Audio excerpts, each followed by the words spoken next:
Eli nyt tuossa pahvimukissa on vettä ja sinne laitetaan noita kynsilakkatippoja.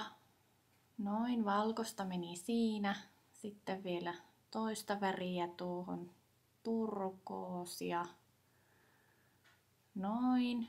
Ja sitten puutikulla tehdään semmonen kuvio niin kuin halutaan. Ja kynsi laitetaan sitten kynsi edellä tuonne veteen.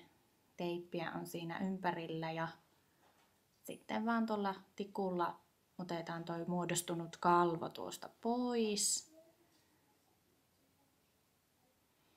Ja kohta alkaa olla valmista.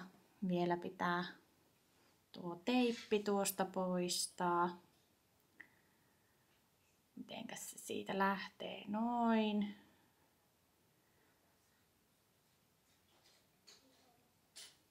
Noin se siitä lähtee se teippi ja nyt on valmis tämmönen kuvioitu kynsi. Hyvä, ei muuta kuin kaikki kokeilemaan.